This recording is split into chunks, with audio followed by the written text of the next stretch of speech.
concerned house because things, I think, started going west just prior to Chan. I think there were some friction between the two. And you could see some of the events, Mariga could not attend FKF events. And it is just for the sake of maybe the nation and the federation and the football fraternity in the country. They had maybe to somewhere maybe silence behind the scenes. So we'll find a working formula. Yeah, working formula, so that it can be seen that indeed things are well. But in true reflection, it wasn't well at all. And now it was just a matter of time before maybe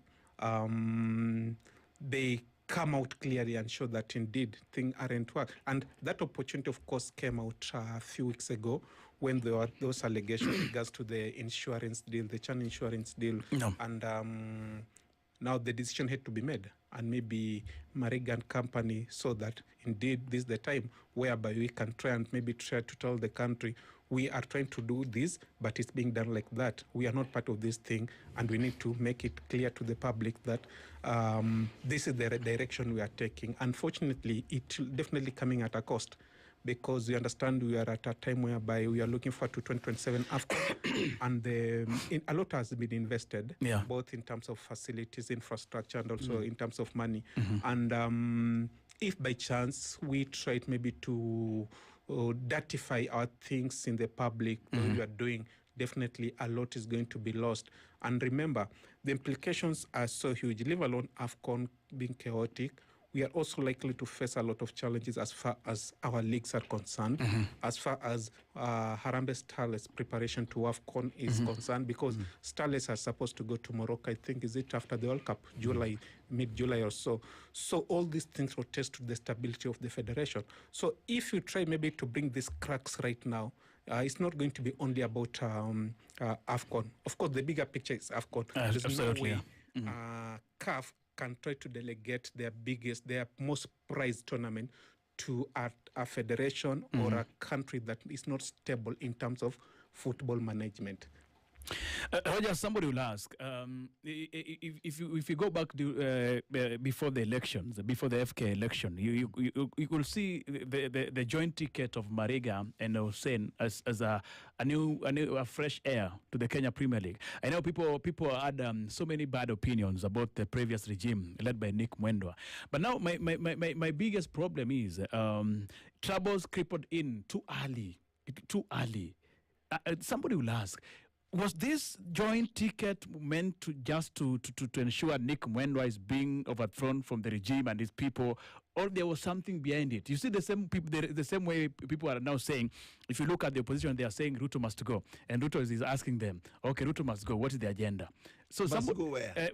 Must go where? Or not even if Ruto must go, Ruto is asking them, what is the agenda? So somebody will ask, when Hussein Mohammed and Mariga came together and say, I'm going to be the president, you are going to be my running mate, so that we can take charge of the Kenyan football, was there hidden agenda? Were they having a common agenda?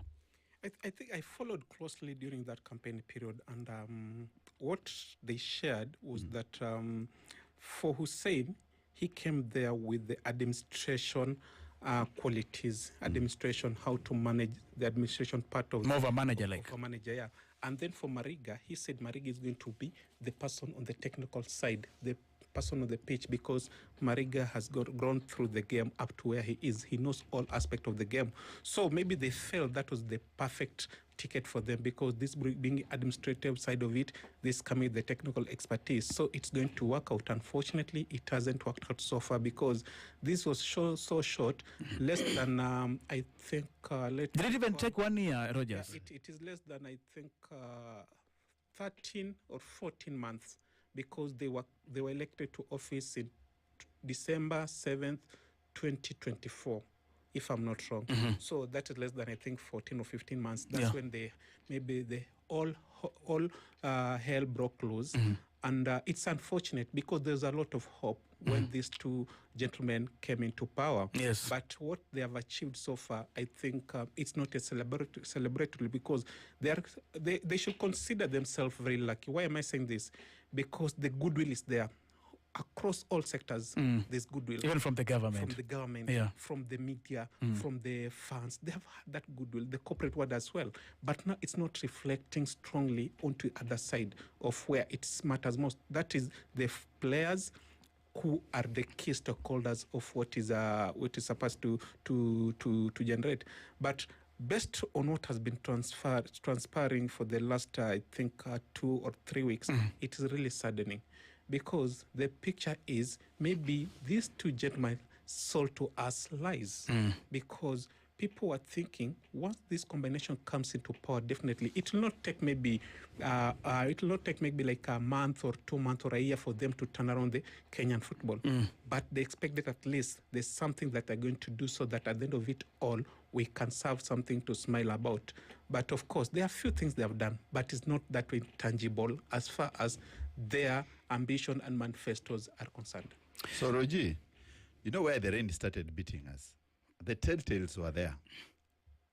Harold Ndege had a big war with Hussein. People thought Harold, ex-Tusker player, very good analyst, straightforward guy. People thought that probably he was biting too much. And then he was edged out, I think. Then eventually, what Ndege was complaining about comes to the surface now with this insurance deal and all this. And now all of a sudden, the members vote against Hussein, and it's a coup. But also it is manufactured somewhere hierarchy which is not in the football. It can be somewhere in State House.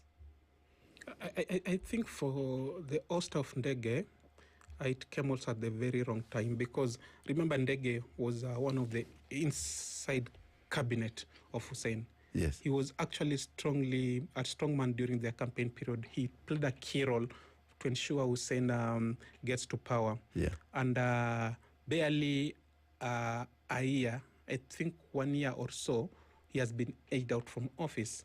And his position was a appointee position. So we have to ask a lot of questions. Yeah. Before appointing Ndege into that position, did you check his qualities? Why did you appoint him first?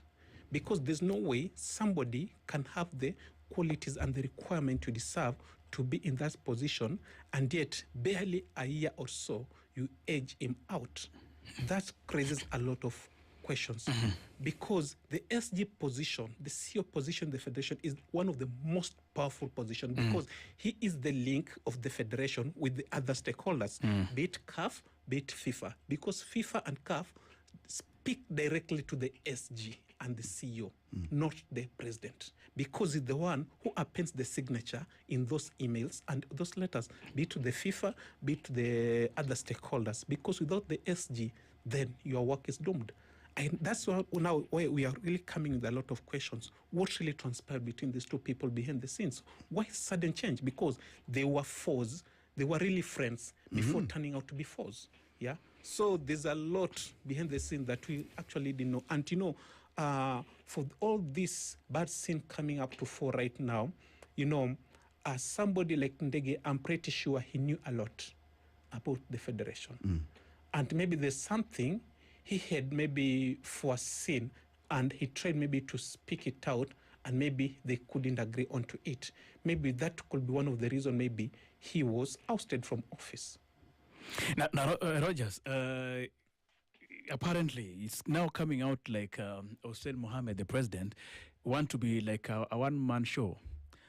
Because somebody will ask, why is it that almost every department is complaining? Starting, you talked about the CEO, the SG. I talk about the finance department. I saw somewhere they were complaining that a lot of things are being done without us being involved. And when it comes to financial matters, now there's a problem between Hussein and Mariga. You saw the NEC, when the NEC sat, or when Hussein called the NEC members, only 2 showed up. One, and the other one, you told me that the other one was somebody who was nominated. So generally, you can say only one elected the NEC member showed up. Why? How comes one person is having a problem with almost everybody? I think 9 of the 14, the 12 or 14, 9 of the 12 NEC members were on the Mariga side, and that tells you how fractured that relationship is. Yeah, and the number at the neck level, if you get such a number maybe trying to oppose you and is the highest structure in the FKF, I think you have a lot of questions to answer. And having already said about the entities, that is the a section of the branch officials trying to question everything, and then the finance committee coming up to raise their concern, and then suddenly the NEC members coming out to Oster Hussein in brackets, I think it tells you that there's a lot happening in the federation that need to be ironed out.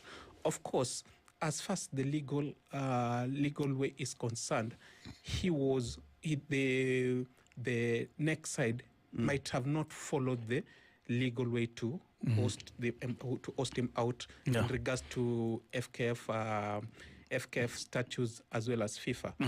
But now, maybe the Mariga-led side, they had a deadline of May 1st to submit all the evidence and documents they have to FIFA. To FIFA, exactly. For FIFA to maybe to give direction as far as this matter is concerned. But for them, maybe it could be like this, C.E.O. and Okumu, it could be like this maybe. Let us test the waters. Yeah. See what will happen. And after seeing what will happen, we can reconvene and try to come up with the right way to do these things. And who knows, these guys can go back, and reorganize themselves, pretend they're together with Hussein and other people, and then suddenly they call for an SGM. And I'll do it the legal way. They do it the legal way. Because this thing is far from over. Even if they try to mend their fences right now, trust me, it's a broken relationship. It's not going to be easy for them to work together right now. And now, So Rogers. Charles, okay. So what is the way forward? That's the biggest one. Yeah, I've already told you one of the tactics they might use. They've already tested the waters as far as maybe trying to edge Hussein out. Maybe they have seen this thing is doable. But for Hussein also, he's going back to the drawing board and try to craft some way so that to ensure he doesn't leave the office. So that I don't know how it's going to be solved out amicably. But as far as the current things, the recent happenings are concerned, that trust between those groups is lost. There's no trust at all. And interestingly also, the NEC members and Hussein and other NEC members, the Mariga-led faction, all of them were gazetted in the CHAN, in the AFCON committee. So it's also a catch-22 situation because these people are in that committees. So, and if the government try to come in, to try to speak on what is happening, that's what FIFA will call government interference. Actually, I wanted to talk about that one. I saw the Cabinet Secretary for Sports, Salim Vuria, he was talking to press this week, and he said that the government is closely watching what's happening at the FKF, but they will not intervene, or rather, they will not play a part in it. But my biggest question, Rogers, is AFCON is not far away. Where does this fiasco put us? Because the moment FIFA is now also asking questions, it means that FIFA is watching something, and probably they are saying there's something that is happening here that we need to find the root cause. Where does this put us ahead of the AFCON? I think for the first time in the longest period possible, I was very much surprised how quickly FIFA responded to those issues. In a record 2 days, absolutely responded. Absolutely. That is so absurd. It has never happened in the Kenyan football. I think that tells you they have been monitoring whatever has been happening in the Kenyan football. Because looking on the marketing side, though we are not a footballing nation, I think those who consume football is huge globally from Kenya. And that's why FIFA knows that if there's no stability in the Kenyan football, we are going to lose a lot. That is why even Infantino has made a trip to Kenya. And I know he'll be coming also in the next few months or so. Who knows? Because when AFCON come to Kenya, that will be bringing the whole of Africa to the continent. And if that instability persists, definitely is going to mar what is the most prized tournament in Africa. And for them to try and maybe to come and try and sort the mess, they know it is not the first thing it's happening in Kenya. It has happened before. We have been having these wrangles. Yeah, we have had them in the Since the days of Nyamwea. Yeah, they have been there. And interestingly, you know what? A section of those wrangles always come from the CEO's office. Yeah, I remember some time back during Nick Mwenda's tenure, I think. Barry Otieno. Leave alone before Barry came in. Robert Machari was there. He had to leave the office for Barry Otieno to come in. Prior to that, it was, I think, the Nyamwea's time also. There's a lot of things in the SG office. People had to pave way so that things can happen. And as things stand now, I think FIFA, if the Mariga-led faction has already sent those documents, they allege that had tried to implicate Hussein, then every eyes will be on them, because the government can't make any move right now. They Absolutely. It's very delicate. Once they do so, they'll be spoiling whatever they're trying to make. Absolutely. Because their biggest target is to ensure AFCON 2027 happens very successfully. Absolutely. And somebody will ask, why FIFA not and why not CAF? Because in all this in this whole thing happening right now, I'm yet to see any letter from CAF. But FIFA was so quick to write a letter, as you have mentioned. Yeah, FIFA are the big brothers and are the owners of the game in the world. So once I think the dissenting faction, they raised this thing and maybe sent their letters maybe to either FIFA, or I don't know, is the Hussein, let's say, that raised those concerns to FIFA and tell them, hey, listen, there's something happening here. Can you try and intervene and try and sort it out? So once they were brought to attention, that's how they reacted. And definitely through these letters, I'm pretty sure CAF have been copied. And CAF will try their best also to engage with FIFA behind the scenes before they issue another statement. So definitely, I'm pretty sure these are a well-combined effort, a concerted effort, yes, from CAF and FIFA. But it is FIFA who will issue a statement, because their statement is, of course, has more weight compared to CAF. Do you think Mariga and Hussein can work together? Do you think they can be put to table and told, guys, listen, let's work together for the good of the game? Nobody saw this coming, and it has happened.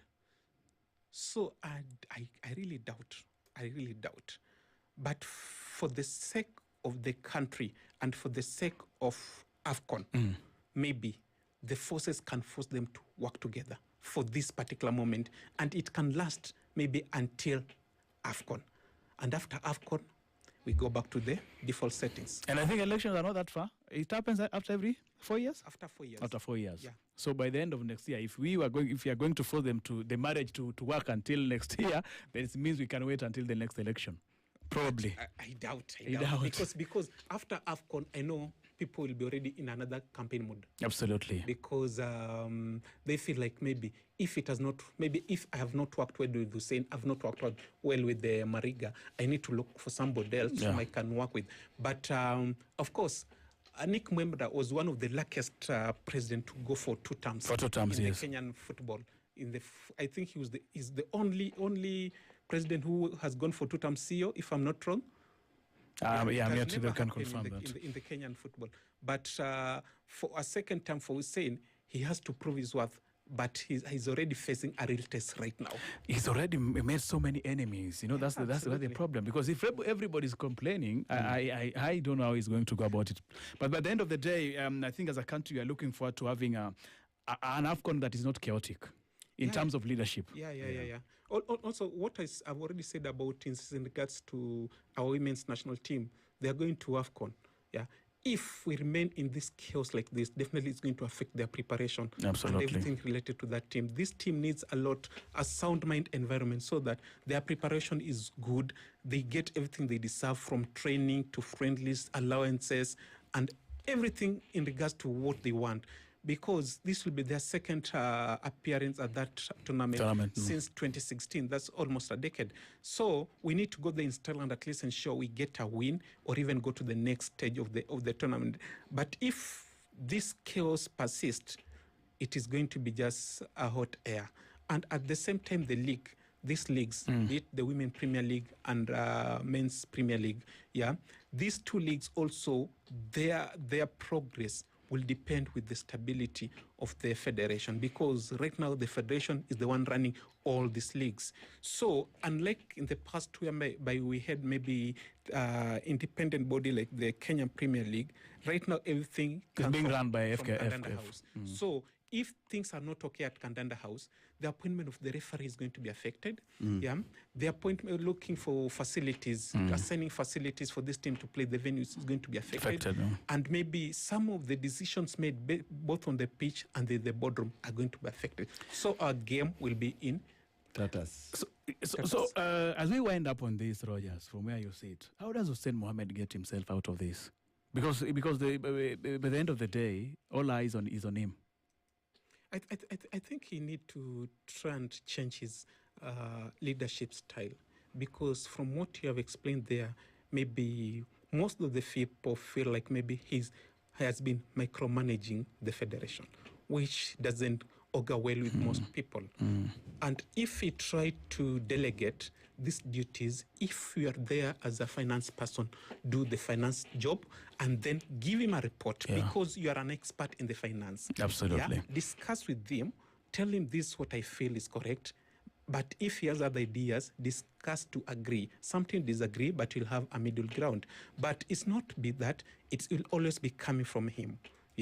Let people who are working maybe in the SG office know that we are the people who are in this office. We are not going to be used as like maybe flower girls.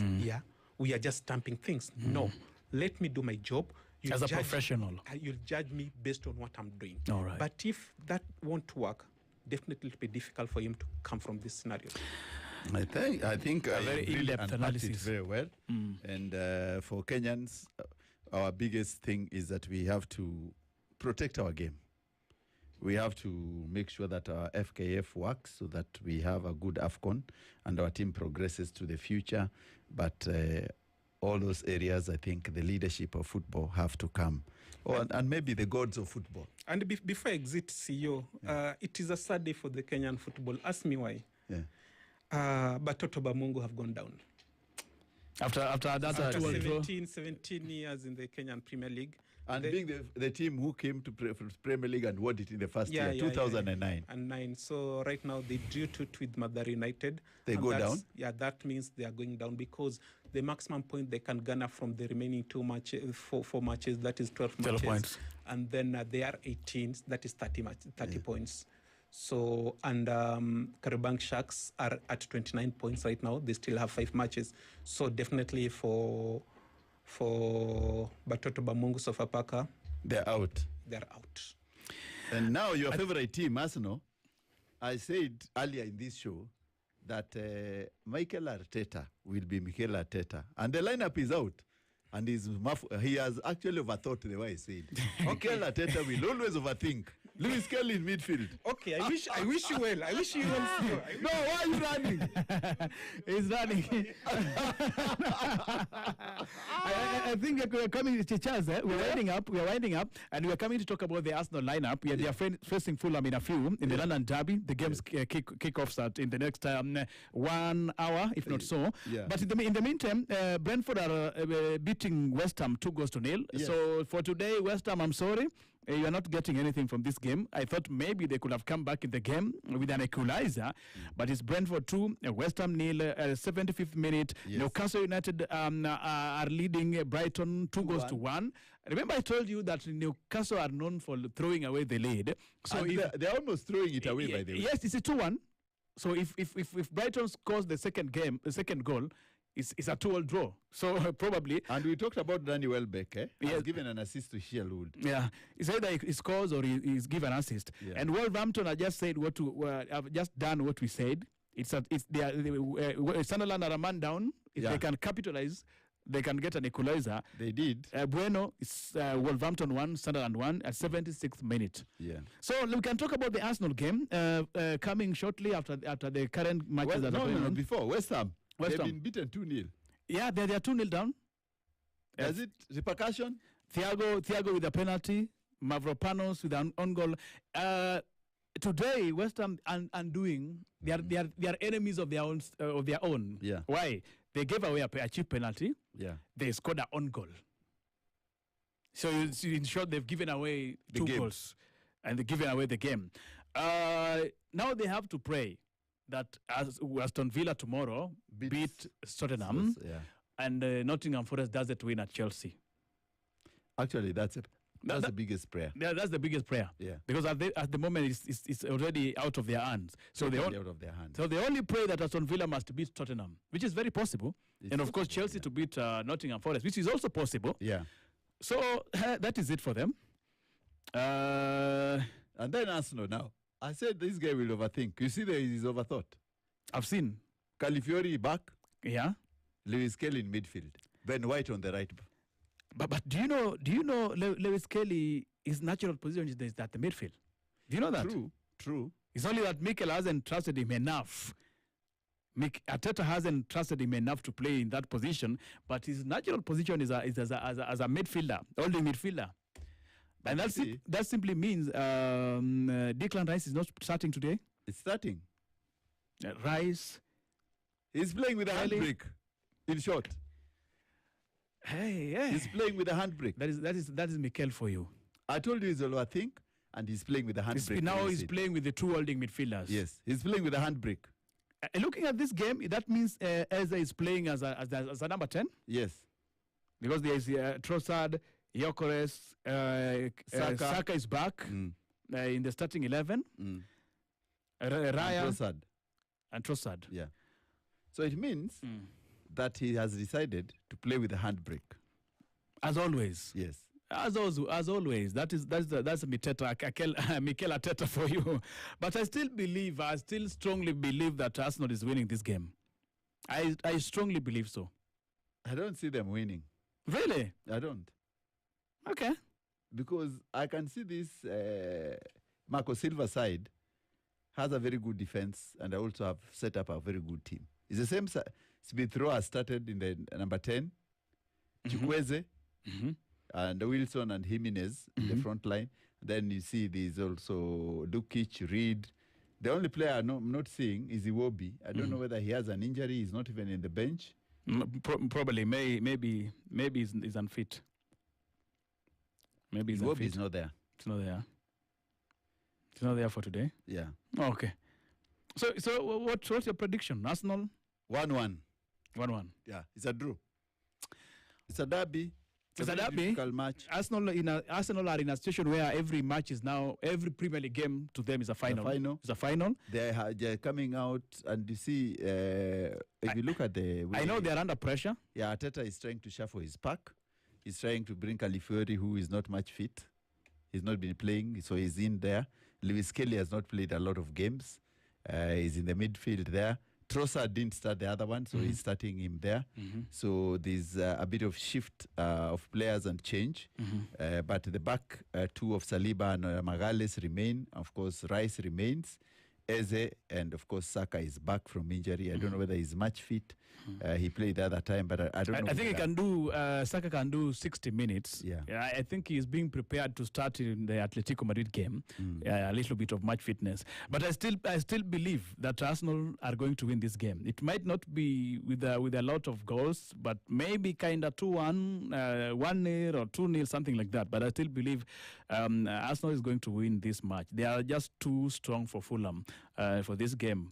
My only worry is that Arteta is playing with the handbrake on. So what happens if Sunderland? I mean, if Fulham were to score fast, that's where the problem comes in now. Yes. If Fulham were to score fast, then now it means Arteta need to again reshuffle his midfield. Again. If Fulham are to score fast, but if Arsenal score fast, it means they will be defending. As simple as that. Jose Mourinho is being touted to go back to Real Madrid. Yes. I don't know, what's your opinion? Mourinho back to Real Madrid?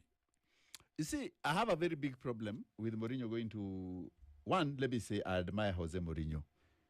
Pragmatic coach, super coach. A man who has won it all. The motivates his players. is a super manager and also knows the levels of each player can either build or destroy a career. But the game has moved. The game moved. The game has changed. Yes. And Mourinho is a big the game manager of the yesteryears, not big game manager of the future. Of the future. I will tell you why. When Mourinho was managing, there was no social media, which is totally destructive to young players. There was no X. There was no X, there was nothing. Mourinho is like Sir Alex Ferguson. He believes in patterns, formula, process, and product. This young generation, they do not follow a pattern. They have gut, they have socio, they have many other things they look at. And if you want to control them the way they used to be controlled, he's a suit-wearing era coach. Yeah. Then nowadays the coaches wear T-shirts. Yeah, they don't do suits anymore. They don't do suits. Yeah, absolutely, yeah. So now the game moved. Mourinho is good for a national team, not for a club. Not for a club. Yeah. Is currently leading Benfica to unbeaten season in the Portugal League. Unfortunately, they are way behind the FC Porto. They are undefeated, but they might finish the season undefeated without a trophy. Interestingly, but one thing that I'll say, Real Madrid need a coach that is so commanding, because there has been an issue of dressing room problem. It was there with Xabi Alonso, and part of the reason why Xabi Alonso was fired. I understand even the current interim manager, Arbeloa, is having a problem with some of the players. The likes of Captain Dani Carvajal is not happy with him. You see Mbappe, the standards of football at Real Madrid has dropped way too low. And personally, I even think that Florentino Perez, at some point, just need to leave. He's been there. He has been the godfather of football at Real Madrid. He has done everything. He has built a new Santiago Bernabeu with a closed rooftop and stuff like that. But I also feel like it's about time, because if you watch the kind of players that are there at Real Madrid right now, the so-called Galactico are no longer there, because it's Mbappe and Vinicius Jr. Who else? You see, my biggest problem with the Real Madrid team, the composition, is that Mbappe did not fit in that system. Absolutely, yeah. And they are forcing him to play in the system. They wanted a Cristiano Ronaldo. Mbappe is not a Cristiano Ronaldo. It's not a Cristiano Ronaldo. Mbappe is a very good winger who will take a bit of time to become a number 9. And I think he can become a number 9 in his 30s, or in the late 20s. Yes. Cristiano Ronaldo is a winger who became a number 9 too early. Remember, he was at United. Yeah, number 7. He was terrorizing on the wing. When he came to Madrid, he was put as a center forward. And since then, Cristiano Ronaldo plays off number 7, off number 9. He plays inside number 10, and he plays proper 9. Proper 9. Yeah. The problem at Real Madrid is a bigger problem. It's a big problem. I don't know how they are going to sort it out, right from the dressing room to the team structure and to the kind of a manager that they need to have in place. So it's a very big problem.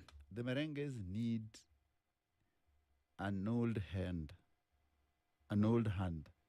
There are very many older coaches like Ancelotti, people who are fatherly and who has a very good temperament, so that they can deal with those players. You see, the way Vicente Del Bosque was. Yeah. Yeah? Yes. He doesn't speak so much, but you could see the progress in the team.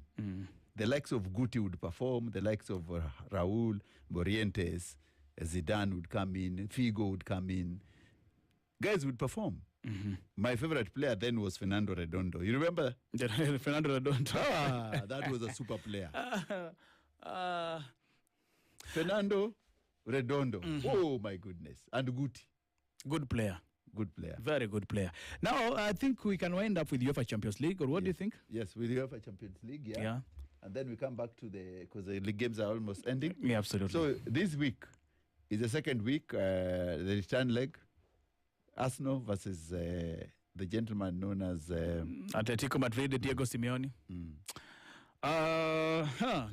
It's still a very tricky one. I was telling my friend, Dalma Sakali, who is an Arsenal fan, that there was no way I'm coming from watching a 9-goal thriller to watching a match where nobody wants to score goals. Nobody wants to attack. You know, that was at the Arsenal and Atletico Madrid game. We also what happened between Bayern Munich and Paris Saint-Germain, where the game ended 5-4 in favor of PSG. And now when you come to the Arsenal game, it was a matter of who can score the penalty. Because there was no goal that was scored from an open play. All the goals came from the penalty. Victor Gyökeres, Julian Alvarez, both the 2 goals came from penalty. The 2 teams did not create enough. The 2 teams were playing safety, that we defend as a unit and attack as a unit. You know, it's still tricky. The Atletico Madrid and Arsenal match, and you know what is funny? Atletico Madrid are only focusing on the Champions League. They are not winning La Liga. They lost the other game. I don't know whether it was the Super Cup. They lost the Super Cup. Arsenal is focusing on the Premier League. They are focusing on the UEFA Champions League. But I still believe that by the virtue that Arsenal are playing at the second leg at home, they're having a little edge over Atletico Madrid. Ooh. The second leg is at the Emirates. And it's very difficult for Arsenal to lose at the Emirates. So it's very difficult. It's very difficult. The last time they lost at the Emirates was against Bournemouth. I think this season, Man United and Bournemouth, I think, are the team that have won at Emirates. Yeah, United and Bournemouth. So, and this is a match that there is a lot at stake. And I don't think how Arsenal are going to fail to win in front of their own fans. Even though in football anything is possible. Anything is possible. But not with Atletico Madrid. I'm not a fan of Diego Simeone kind of football. I'm not a fan, but what I know Diego does well is that he can park the bus and he can really brutalize their players. Yeah, he can. He's a hard man. Yeah. Anyway, we wish Arsenal well in this UEFA Champions League, but Kizungumguti Kombele between Bayern and PSG, if they pass this one. The real test in we say the test in the pudding will be when they meet either Bayern or PSG. But remember, Arsenal defeated Bayern Munich this season in the league phase of the Champions League. Yeah, at Emirates. That's not a knockout. It's not a final. Remember, even that same Arsenal was beaten 5-1, 5-1. Yes. 10-2 aggregate by Bayern. By Bayern, I remember. So it's like the point is the match between Bayern Munich and Paris Saint-Germain reminded us of last season. Remember last season, so many people, me included. Yes. I was thinking the best final. Yes. Was supposed to be between Barcelona and Paris Saint-Germain. Yes. Then Barcelona bottled it against Inter Milan. You remember? Yes. A good final primarily would have been between Barcelona and Paris Saint-Germain. Yes. It's the same season this season. If you look at the 2 teams on the other side, if you look at Arsenal and Atletico Madrid and the brand of football that they are playing, then if you look at the brand of football that's being played between Paris Saint-Germain and Bayern Munich, I'm like, this is supposed to be the final. Yeah. You understand? Yeah. But now we are going to have a final between either of Barcelona and Bayern Munich. On the other side is a brand of football, is 2 teams that don't want to attack too much, want to attack too much, focus as much on defending. Low blocks. It's low block. So it's crazy. It's crazy. Your final prediction, Manchester United, Liverpool? Manchester United 2-0. 2-0? The great United 2-0. 2-0? Really? Okay.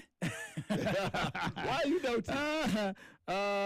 It's a derby. Remember, it's kind of a derby, and this is the biggest match in the English Premier League history. It is in their history. Because these are the 2 most successul clubs in the East. It's the biggest game in England. And it's the biggest game in England. Yeah. United and Liverpool. Whether United or Liverpool is doing badly, it remains to be the biggest match in the English football history. So, of course, I will wish United to win, but I'm seeing a scenario where it can be maybe 2-1, 3-2, such kind of scoreline. 2-0 for me. 2-0. And for the teams which are just winding their game, Of course, Brentford has scored a third one. It's a bad day. A bad day for West Ham. Oh, West Ham Very United. bad day for West Ham United. The day you expected them not to concede goals, they are conceding even at the extra time. And remember, maybe goal difference might play a part on who goes down. Yeah.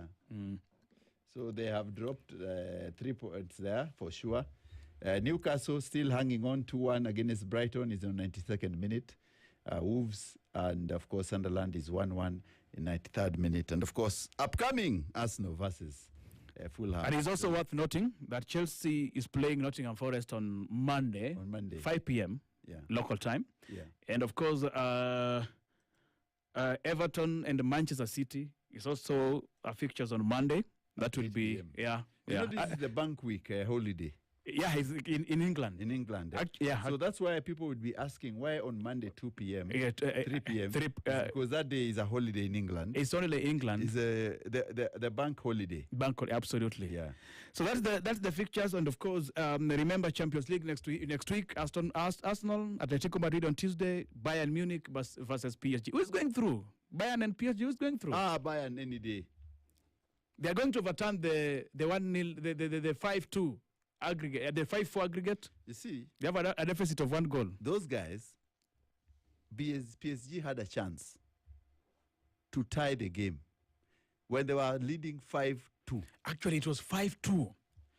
Let me tell you, in a European Cup, when you lead 5-2, even if it's Pep Guardiola, you remove the attackers, you put the defenders. You consolidate, you congest the midfield. Yeah. Now, but they kept on attacking. Yeah, you have 3 extra goals, for heaven's sake. 3. Then you still go attack like a madman. For me that day is when I knew they were stupid. You have 3 goals in the bag. Yes. What the hell are you attacking Bayern? And by the way, Luis Enrique, the PSG coach, was asked the same question. That at some point you are leading 5-2. How did you allow Bayern to come back into the game and the match ended 5-4? And he said in his life as a coach, that was the best game ever he has ever seen. For me, that is the most careless game ever as a coach.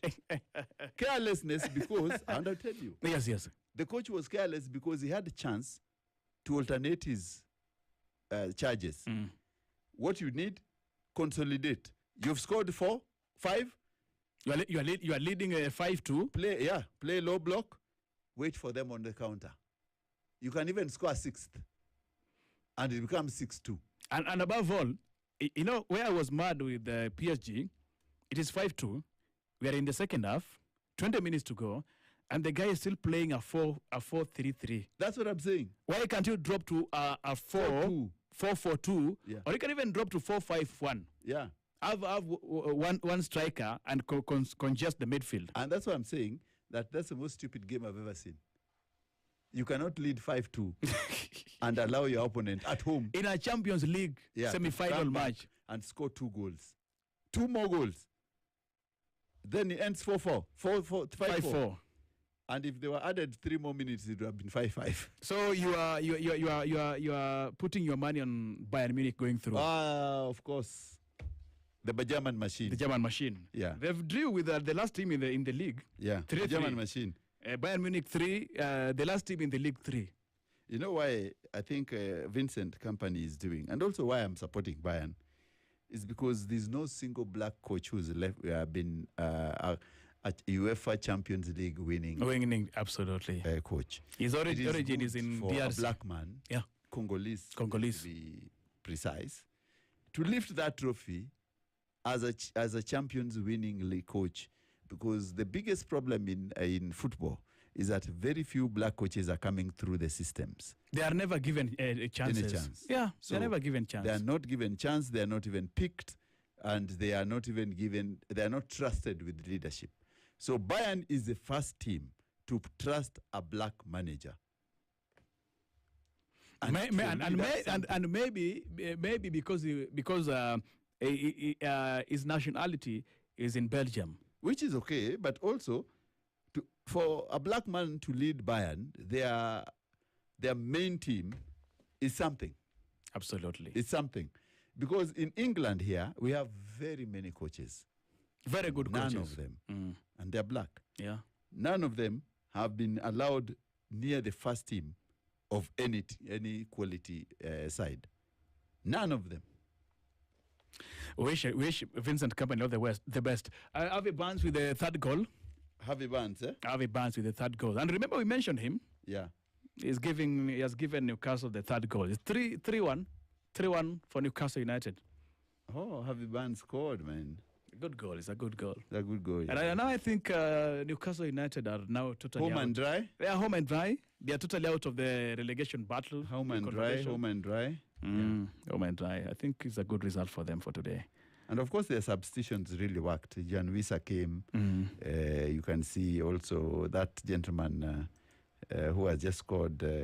Harvey Barnes. Harvey Barnes came in. And an assist again from Wisa. Yeah. So it's a good result. Brentford 3, West Ham 0, and of course Newcastle United 3, Brighton 1, Wolverhampton 1, Sunderland 1. The next game is Arsenal, Fulham. And finally, Kobe Mino signs a new contract. Absolutely, yeah. Till 2031. What do you think? It's good for him. He's a young lad. It's good Manchester United keep him. Yeah. I know under Ruben Amorim, he wanted to leave. Yes. Because he was not getting enough playing time. And people are asking, if you watch the game against Chelsea or even against Brentford, and you wonder, how difficult was it for Amorim to include this young lad in the team? Because of the system. Amorim is a system man. A too rigid man. Yeah, people who follow systems. Like Jose Mourinho. Yeah, cannot change. So he's a system person. And he totally refused to change. Yeah, he's a system person, and he wants you to play where he wants you to play. And Amorim is the reason why Bruno is yet to break the record, because he was playing deep in the midfield. See, I'm telling you, that's a system man. We thank God he left. But he was a good coach in recruitment.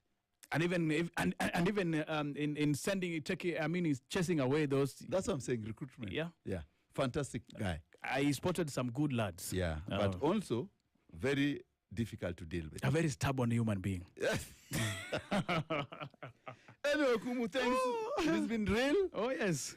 It's been wonderful. It's been pleasure. It's always good to have you, my brother, on this show because of your vast knowledge of sports, of course. And I appreciate working with you because you have a lot of experience in this game. Yeah, so we always have, before we go to our other shows, on Monday. Yes. On Monday, yeah. When you do your Maisha breakfast, asubuhi, yes. And I'm on Spice Drive in the afternoon.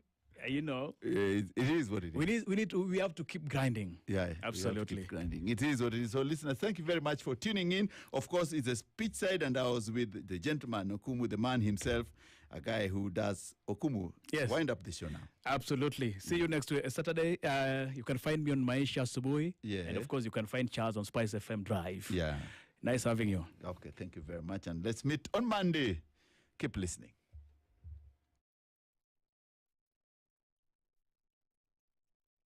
Online, mobile, and on radio. Facebook at SpiceFM KE.